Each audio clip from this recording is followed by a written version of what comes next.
Hi hello नमस्कार मित्रमैत्रिणींनो, मी संध्या तुम्हा सर्वांचं स्वागत करते साफसफाईच्या आजच्या आपल्या नवीन पॉडकास्टमध्ये. चला तर मग मंडळी, जास्त वेळ वाया न घालवता सुरुवात करूयात आजच्या आपल्या चर्चेला.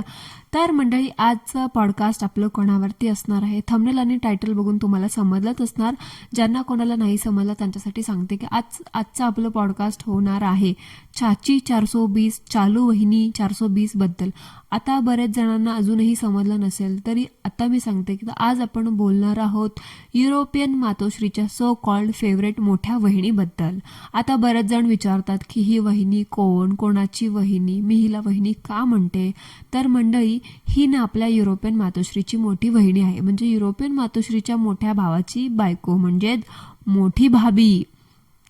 आता ह्या वहिनीने ना हिची स्वतःची बाजू मांडण्यासाठी, हिला स्वतःला न्याय मिळवण्यासाठी, हिची आणि हिच्या नवऱ्याची बाजू क्लिअर करण्यासाठी यूट्यूब चॅनल खोललं आणि यूट्यूब चॅनलवरती येऊन युरोपियन मातोश्रीची पोलखोल करणार आणि स्वतःची खरी बाजू मांडणार, स्वतःची खोटी बाजू मांडणार, न्याय मिळवणार वगैरे वगैरे वगैरे हा सगळा ड्रामा केला. आणि थोड्या दिवसांनी तो ड्रामा केलेला सगळे व्हिडिओ ना हळूच सुमडीत जाऊन डिलीट केले. आणि काय ड्रामा केला तर माझ्यावरती कोणीतरी प्रायव्हसी कंप्लेंट टाकली आणि अजून पण माझ्या डेली व्लॉगला कोणीतरी प्रायव्हसी कंप्लेंट टाकते म्हणून मी माझे सगळे व्हिडिओ डिलीट केले आणि आता मी सगळं विसरून पुन्हा एकदा सगळी नव्याने सुरुवात करते असं म्हणत वहिनीने युरोपियन मातोश्रीची पोलखोल वगैरे आणि स्वतःची खरी बाजू, खोटी बाजू, न्याय वगैरे हे सगळं बाजूला ठेवलं आणि वहिनीने सक्सेसफुली स्वतःचा समावेश धुनी भांडी संघटनेमध्ये करून घेतलेला आहे. म्हणजे 1-2 व्हिडिओ बनवले त्या युरोपियन मातोश्रीच्या विरोधात, 1-2 मुद्द्याभोवतीच गोल गोल फिरली त्याच्यामध्ये की आमचं लव्ह मॅरेज आहे का, आमची कास्ट कोणती, आम्ही लग्नाला का नाही गेलो, तिचा खरा चेहरा असा, ती युरोपात कधी जाणार आहे वगैरे वगैरे वगैरे. या 2-3 मुद्द्याभोवती फिरली फिरली फिरली आणि हळूच आपले डेली ब्लॉगिंग चालू केलं. म्हणजे नंदुबाईसारखं तेच तेच तेच तेच रटाळ पांचट रुटीन आणि धुंडीभांडी दाखवत तिच्या पायावर पाऊल ठेवलेलं आहे. अशी ही एकंदरीत वहिनीची स्टोरी आहे आणि हा एकंदरीत वहिनीचा बॅकग्राऊंड आहे असं म्हणायला हरकत नाही. तर मंडळी, एक गोष्ट या वहिनीमध्ये आणि युरोपच्या वांगेवालीमध्ये कॉमन आहे, ती म्हणजे पनीर. आता ह्या वहिनीला पण पनीर आवडतं असंही बोलली आणि तिकडे युरोपियन मातोश्रीला पण पनीरशिवाय दुसरं काही बनवताच येत नाही, कारण ती म्हणते माझा बनायला पनीर आवडतं. जिकडे तिकडे पनीरच असतं, जेव्हा बघावं तेव्हा पनीरच असतं.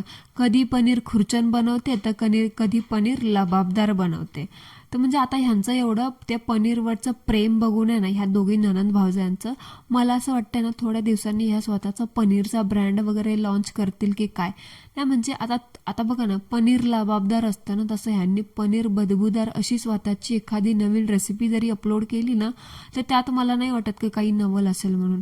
जिकडे तिकडे फक्त आणि फक्त पनीर, पनीरशिवाय काही नाही, हे असं आहे.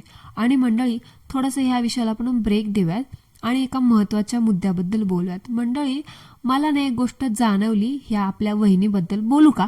नाही, बोलतेच. नाही बोलले नाही तर माझ्या का पोटात राहणार नाही आणि मी तर कशासाठी बसली आहे, बोलण्यासाठीच बसली आहे. तर ह्या वहिनीचा मी तो पनीरच्या भाजीवाला आणि तो तिचा नाईट रुटीनवाला व्हिडिओ बघत होते, तर त्यात मला असं जाणवलं की वहिनी प्रेग्नंट आहे का. म्हणजे तुम्ही जर वहिनी भांडे घासत होती तिथे बघितलं, त्या टाइम स्टॅम्पला बघितलं, आणि वहिनी जेवण बनवत होती त्या टाइम स्टॅम्पला बघितलं, किंवा वहिनीचं ते वहिनीकडे जे निळ्या रंगाचं सूप आहे ते दाखवत होती तिथे बघितलं, तर तुम्हाला दिसलं का मंडळी की म्हणजे असं एक एक प्रेग्नेंट बाई असे तिच्या शरीराचं ते कसं असतं ना, पोटाचा भाग वगैरे, तसा मला जाणवला. खरंच वहिनी दुसऱ्यांदा प्रेग्नेंट आहे का, म्हणजे I am not sure, but मला तसं एकूणच ते चित्र बघून वाटलं असं, म्हणून मी बोलले मंडळी. आता तुम्हाला काय वाटतं, तुम्हाला पण असं जाणवलं का हे सगळं, कॉमेंट करून मला नक्की सांगा.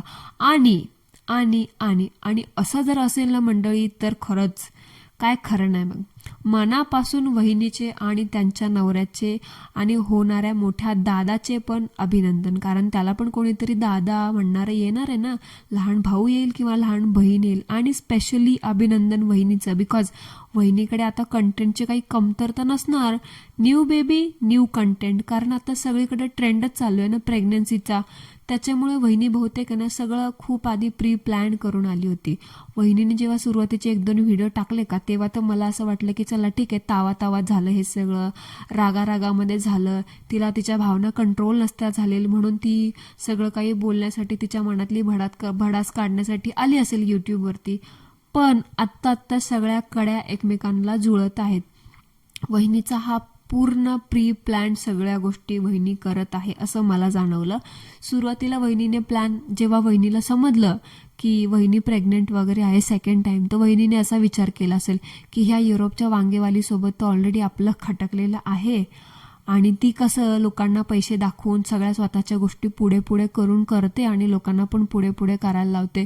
तर मग वहिनीच्या डोक्यात पण विचार आला असेल की चला आता आपल्याकडे, आपण तर प्रेग्नेंट आहोत आणि आपल्याकडे आता आयता पंचवार्षिक कंटेंट येणार आहे, सो आपल्याला जास्त काय करायची गरज नसणार आहे. सुरुवातीला आपण असे 1-2 व्हिडिओ बनवूया ज्याच्यामध्ये आपण युरोपच्या वांगेवालीवरती 1760 आरोप लावायचे, सगळ्या गोष्टी मला न्याय पाहिजे, माझी खरी बाजू, माझी खोटी बाजू असं म्हणून 2-4 व्हिडिओ बनवायचे. पण त्यामध्ये काही खरं सांगायचं नाही, काही खोटं सांगायचं नाही. 2-4 विषयाच्या अवतीभोवती फिरायचं आणि हळूच प्रायव्हसी कंप्लेंट टाकली म्हणून व्हिडिओ डिलीट करायचे. आणि सेकंड प्लॅन असा होता की त्यानंतर थोड्या दिवसांनी हळूच लोकांची सिंपती गेन करायची आणि स्वतः सुद्धा धुनी भांडी दाखवत धुनी भांडी संघटनेमध्ये जॉईन व्हायचं. आणि तिसरी तर आपल्यासमोर आहेच, हळूच स्वतःची प्रेग्नन्सी अनाऊन्स करायची आणि प्रेग्नन्सीचा कंटेंट जगाला दाखवायचा. आणि कारण लोक लहान बाळ म्हटल्यावरती ऑटोमॅटिकली अट्रॅक्ट होतात चॅनलकडे आणि बघायला येतात. सो हे असं एकंदरीत वहिनीचं प्लॅनिंग असावं असं तर मला वाटते. तुम्हाला काय वाटतं याच्याबद्दल मंडळी मला कॉमेंटमध्ये मला नक्की सांगायला विसरू नका. ती बोंबली आणि वहिनी आहे ना मंडळी, मला ननंद भावजया कमी आणि जत्रेमध्ये हरवलेल्या बहिणी जास्त वाटतात. कारण ह्या दोघीमध्ये एवढं साम्य आहे ना, म्हणजे खरंच बहिणीच आहेत की काही असंच वाटतं. बघा ना, पहिली सिमिलॅरिटी ती पनीरची, हिला पण पनीर आवडतं, तिला पण पनीर आवडतं. दुसरीकडे ती बोंबली बोलते नाही का बन्या, आणि इकडे ही वहिनी बोलते ना बिशाल असं. आणि तिसरी सिमिलॅरिटी म्हणजे वहिनीचा चेहरा कसा दिसतो तसा सेम बोंबलीचा दिसतो, म्हणजे डिप्रेसिंग. हो, तिकडे बोंबली युरोपात राहते, तिकडे जाईल तिकडे डिप्रेसिंग वातावरण, तिच्या थोबाडावर कसे 12 वाजलेले असतात तसे वहिनीच्या पण दिसत. वहिनीच्या चेहऱ्यावरती पण कुठे तेज नाही दिसत किंवा टवटवीतपणा दिसत नाही. बहुतेक आता प्रेग्नन्सीमुळे होत असावं, तसं काही सांगता येत नाही. पण जसा तिचा थोबडा आहे ना 12 वाजलेला, हिचं पण तसंच आहे, सेम टू सेम, अगदी काही फरक नाही. आणि शेवटची सिमिलॅरिटी म्हणजे नंदुबाईप्रमाणे वहिनी सुद्धा आता धुनी भांडी संघटनेची मेंबर झाली आहे ना, हे असं. आणि दोघी पण स्वतःच्या फॅमिलीची प्रायव्हसी सोशल मीडियावरती विकून पैसे कमवत आहेत. ही या दोघींची सगळ्यात मोठी सिमिलॅरिटी आहे. ह्याच्याबद्दल तुम्हाला काय वाटतं मंडळी? बघा ना, म्हणजे ननंद भावजया अशा असाव्यात अशा एकमेकींच्या एकदम सारख्या, हिला टाकावी आणि तिला काढावी, हिला धरावी आणि तिला काढावी, असं एवढं साम्य या दोघींमध्ये. म्हणजे ननंद भावजया कमी आणि बहिणी जास्त, बिछडे हुए भाई बहन जास्त वाटतात. आणि वहिनी पण व्लॉगच्या भानगडीत आहे ना, जे ती स्वतः नाहीये ना हे दाखवण्याचा प्रयत्न करते, ती बनण्याचा प्रयत्न करते. म्हणजे आता त्याच तिच्या संध्याकाळच्या रुटीनच्या व्लॉगमध्ये बघा ना, 5-6 मिनिटे तिने बाळाच्या तब्येतीवरती बोलली की बेबीला ताप आहे, सर्दी आहे, खोकला आहे, बेबी झोपत नव्हतं, काही खात पण नव्हता, बहुतेक तापीमुळे त्याचं तोंड वगैरे कडू पडलं असावं वगैरे असं 5-6 मिनिटं तिने त्या बेबीवर ते बोलून खपवले, लोकांना सिंपती गेन केली लोकांकडून. आणि त्याच व्लॉगमध्ये शेवटला व्लॉग एंड करायच्या वेळी गेली बाळाला घेऊन, नवऱ्याला घेऊन आईस्क्रीम खायला. म्हणजे बोलली ते सगळं ठीक आहे, आणि त्याच्या पुढच्या सेकंदाला बाळाला घेऊन कुल्फी खायला गेली. ठीक आहे, बोलती की तू बाळाला कुल्फी देणार नाही वगैरे, पण आणि त्याच्या दुसऱ्या सेकंदाला त्या बाळाच्या हातामध्ये ती कुल्फी देऊन बसले दोघंजण नवरा बायको आजूबाजूला. म्हणजे मला काय कळतच नाही, आत्ता क्षणाला हे बोलायचं, दुसऱ्या क्षणाला ते बोलायचं, आणि वरून म्हणते की आम्ही आईस्क्रीम काय बाळाला देणार नाही. पण ते बाळ, मला सांगा मंडळी, तुम्ही बाळाच्या समोर दोघं आई वडील आईस्क्रीम खातायत आणि तुम्ही त्या बाळाला देणार नाही, असं शक्य आहे का? ते बाळ मम्माला म्हणेल ना की बाबा मम्मा मला थोडं तरी दे, किंवा आपण लाजकाजं एक वेळ तरी देऊ ना त्याला.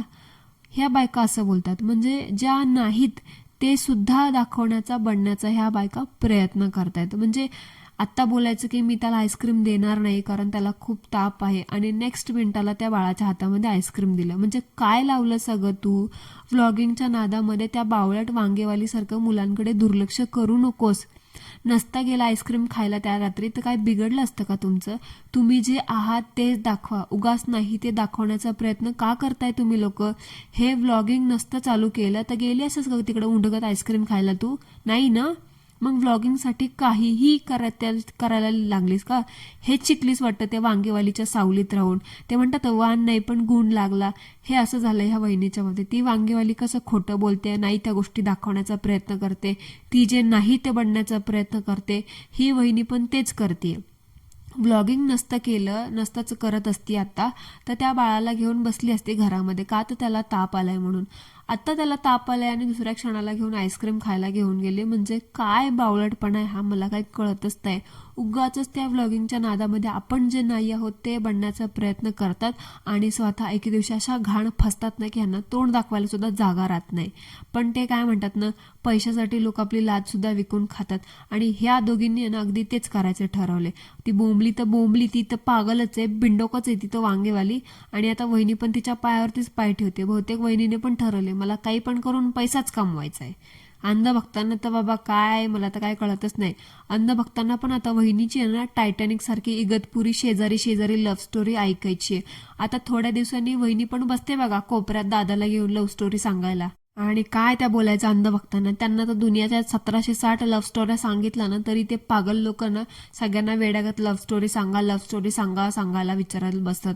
आणि हे जगात भारी लव्ह स्टोरी लव्ह बर्ड्स बसतात सांगत स्वतःची लव्ह स्टोरी. ह्यांना असं वाटतं की ह्यांनी लव्ह मॅरेज करून किंवा प्रेम प्रकरण करून पळून बिळून जाऊन लग्न केली म्हणजे खूप मोठे तीर मारले. काय बिंडोक लोक आहेत, कुठल्या प्रश्नांची उत्तरं द्यायची आणि काय नाही हे सुद्धा ह्यांना कळत नाही. आणि काय गे बाई वहिनी, तुझं डोकं बिकट ठिकाणावर आहे का नाही? हा, लोक ठीक आहे, लोक विचारतात प्रश्न, ते काय बावळट आहेत ते अंधभक्त, काहीही प्रश्न विचारतात. पण त्यावर तुम्ही ते क्वेश्चन आन्सर वगैरे व्हिडिओ बनवला ते सुद्धा ठीक आहे. पण कुठल्या प्रश्नाचं कसं आणि किती डिटेल्ड व्हिडिओमध्ये उत्तर द्यावं ह्याचं भान सुद्धा नाही राहत का तुम्हा लोकांना? उगाच वेड्यासारखं ते अंधभक्त विचारतात काही प्रश्न म्हणून तुम्ही बसतात. अंधभक्त ते अंधभक्तच असतात, ते काही पण विचारतात बिकॉज त्यांना ना उचापात्या चोंबडेपणा करायची आणि दुसऱ्याच्या घरात काय चाललंय ना हे बघायची ना लय घाण सवय असती. एका पब्लिक प्लॅटफॉर्मवरती मी कुठे राहते, मी कुठल्या स्टेशनवरून राहते, माझ्या घरापासून कुठलं स्टेशन किती जवळ पडतं, त्या स्टेशनवरून माझ्या घरी यायला किती वेळ लागतो, मी कुठल्या एरियात राहते, मी कुठल्या बिल्डिंगमध्ये राहते, तुझा नवरा किती वाजता घरी येतो, तुझा नवरा किती वाजता कामाला जातो, तुझा नवरा किती कामं करतो, तुझे नवरे किती पार्ट टाइम जॉब करतो, तो कितीला घरी येतो, तो मध्यरात्री 1-2 वाजता घरी येतो, हे सगळं सांगायला तुला जरा पण लाज नाही वाटली का ग? म्हणजे थोडा विचार करते की नाही तू? का त्या बोंबलीसारखा वरचा मजला तुझा पण गेलेलाच आहे, निकामीच आहे का? दिलाच नाही देवानी? बावळट सारखी सांगत बसते माझा नवरा रात्री 1 वाजता येतो, 2 वाजता येतो, मिडनाईटला येतो. पागल बिगल झाली का ग तू? हा, तुमच्या या माहितीचा वापर कशा प्रकारे कोण करू शकतो याचं भान बिन आहे का नाही तुला? बावळटासारखी सांगते की नवरा 1-2 वाजता मध्यरात्री घरी येतो, तोवर बाळ आणि तू एकटी असते, असं त्याचा अर्थ ना? मंदाबाई व्लॉगिंग कर, पण जरा ते देवाने दिलेलं डोकं ना वापर. हे एवढ्या डिटेल्स देऊन तू प्रूव्ह करते की तू किती बिंडोक आहेस त्या वांगेवाली सारखी. आपली सेफ्टी आपल्या हातात असते. चोरांना उगाच स्वतःहून खुलेआम आमंत्रण देतेस की बाबा या माझ्या घरी करा चोरी, माझा नवरा 2-2 वाजेपर्यंत घरी नसतो. पागल बाई, अक्कल बिक्कल आहे का नाही का तुला? हा, आणि बीपीओचा लॉंग फॉर्म सांगते, सगळ्यांना माहिती बीपीओचा लॉंग फॉर्म. बीपीओचा लॉंग फॉर्म सांगण्यापेक्षा जरा स्वतःची ते कुठे राहतेस ना त्या एरियाची जरा प्रायव्हसी जपायची होती. मूर्ख कुठली सांगत बसते मी कुठल्या एरियात राहते. लोक विचारतात काय ते काहीही विचारतात, तू काय ते सगळं सांगत बसणार आहेस का? पागल कुठली, जरा विचार कर काय बोलते काय नाही बोलत ते मूर्खासारखं. मला ना खरं कळतच नाही यार, तुम्हा बायकांचं व्लॉगिंग करायला लागले ना म्हणजे तुम्ही स्वतःला काय समजताना हे कळतच नाही. अरे बेसिक मॅनर्सवाली गोष्ट आहे यार. म्हणजे कसं काय तुम्ही सांगू शकता की मी ह्या नगरमध्ये राहते, मी त्या नगर राहते, आता कृष्णानगरमध्ये राहते सांगितली काय? म्हणजे काय प्रूफ काय करायचे ग तुला? हा, का मीट अँड ते ग्रीट मीट काय असं ते ग्रेट अँड मेट वगैरे काय असं ते मीटिंग ते घेणार आहे का तुमच्या त्या कृष्णानगरमध्ये? वेड्यासारखं काहीतरी बावळट. ह्या मंडळी ह्या वहिनीला ना एक कॉमेंट आली होती की आज तू छान दिसत आहेस. हळूहळू जमेल तुला सर्व. त्या बोंबलीपेक्षा ना हिला जास्त पैशांची गरज आहे. मंडळी, सपोर्ट करा हिला. ट्राय कर तू कीर्ती, मिळेल तुला पण सपोर्ट. त्या कमेंटला वहिनीने रिप्लाय केलाय की ताई, पैशांची गरज नाही मला, तुमच्या साथ पाहिजे मला, तुमची साथ पाहिजे मला. तर वहिनी, साथ म्हणजे काय एक्झॅक्टली हे जरा सांगितलं नाही तुम्ही. म्हणजे मंडळी, आता वहिनीने नाही सांगितलं ना, मी सांगते. साथ म्हणजे एक्झॅक्टली काय माहितीये का?